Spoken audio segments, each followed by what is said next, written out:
Ravina malalo amin'ny tompo, momba tsika menakavana ny fahasoavana sy ny fiadanana amin'ity andro zoma 17 Mey 2024 ity. Ivavaka sika. Sotranao zay raha eo noho ny amin'ity ora sy fotoan'ity zay hanomezanao anay indray ny nofinaina ho anay anio. Dia ho tsahoana anay fa ny teninao dia teny fiainana ho an'ny olona rehetra sy ho an'ny olona manontolo mba ho tonga fiainana anao tokoa izany teninao izany mba ny fitarian'ny fananamasina. Amin'ny anaranao Jesosy naovana izany. Amen. Ny Luka 2:17 ka hatramin'ny 7:10 no anjara mofinaina ho antsika amin'ity andro zoma 17 Mey 2024 ity. Vakiana amin'ny anaran'i Jesosy zany. Jesosy nitondra azy hatrany Betania, dia nanandratra ny tanany ka nitsodrano azy.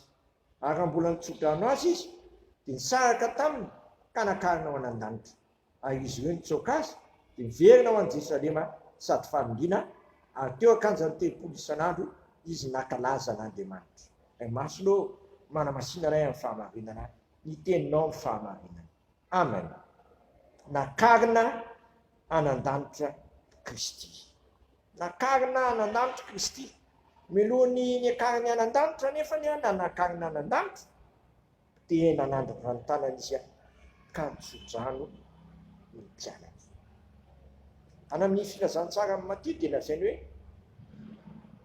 efa nomena ny fahefana rehetra anan-danitra sy ety an-tany.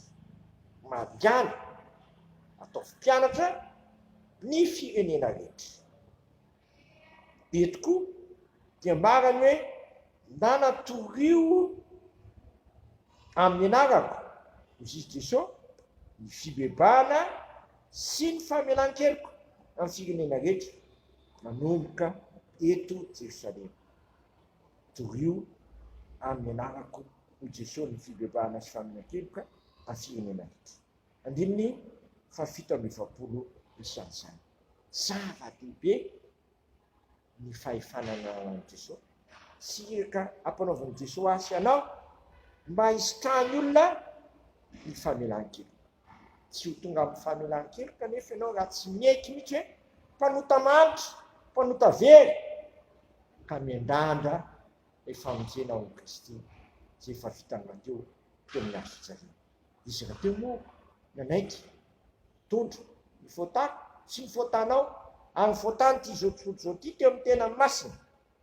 Eto dia faly indrindra ny mpianatra satria petraka kavanan'Andriamanitra rehetra Jesosy.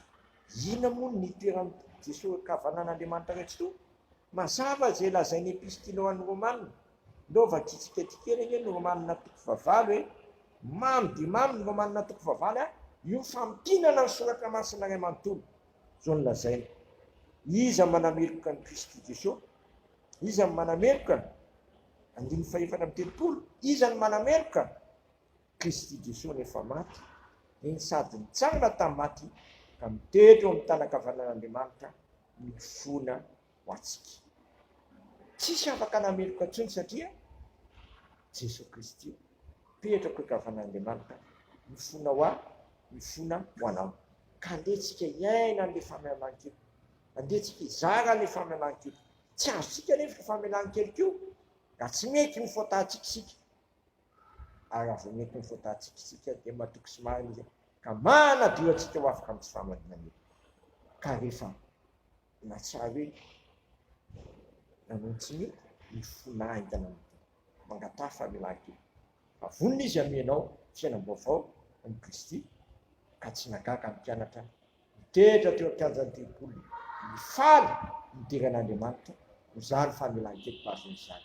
Ho zasy ianao koa mifalia fa ho vela heloko amin'ny Kristy izy raha teo petraka kavanan'Andriamanitra rehetra teo mifona ho ahy sy mifona ho anao. Dia aza entina mitona amin'ny zavatra maro samihafa intsony ny akanjo madio tsara tarehy menasy menanao iny araka ny teny ny afatra apôstôly hoe terisy madio ny tenanareo. Ahoana nefa nafahako sy ahafahanao mitahiry ny tenanao madio raha tsy manaiky ny fanahy masina manakarivanao anavoanao andevina zay rehetra tsy namoren'i Jesosy Kristy ety anatinao satria fanahy masina teo mifona ho antsika amin'ny fitarainana tsy azo tonga. Amen. Dia raha sy misaotranao izay raha io fa lehibe ny fitiavanao anay Izay nasehonao tao amin'ny Kristy satria vitany mitondra amin'ny fotanay ka tonga voaviraheko izay. Ankehitriny ary izy mipetraka havan'Andriamanitra iray mbola mifonao anay ka ampianaro zay aho. Toetra tsara amin'ilay zanakao aho, ampianaro zay aho, mandeha araka ny sitraponao aho. Indro ny tenanay atolotray Tompo, fa ianao no manana fitahirizana anay aho, masina sy manatsiny ambara-piaviny ny zanakao eny ambonina. Sitrakai ny ary ivavaka be, anay izay mendanitra, amasina ny anaranao, tonga ny fanjakanao, atao anay ny sitraponao, ny tany tahaka ny an-danitra, menaniny amin'ny nasazo anay ary mamela ny herokay tahaka namelanay izay meloka taminay aiza mitondra ny amin'ny fakapanahy fa manafanay amin'ny ratsy ianao ny fanjakana sy ny hery ary voninahitra manakizay. Amen. Tanterahany Tompo amintsika ny zao todrano fitonona amin'ny menaraisana karfanamaso zao ary fiadanan'Andriamanitra izay mihoatra ny fahalalana rehetra ihany ny fonareo sy ny hevitrareo Kristy Jesosy matoky izay miantso anareo satria izy ihany nanefy izany. Amen. Voninahitra reo an'Andriamanitra rehery ihany amin'ny anaran'ny Ray sy ny Zanaka ary ny fanahy masina. Amen.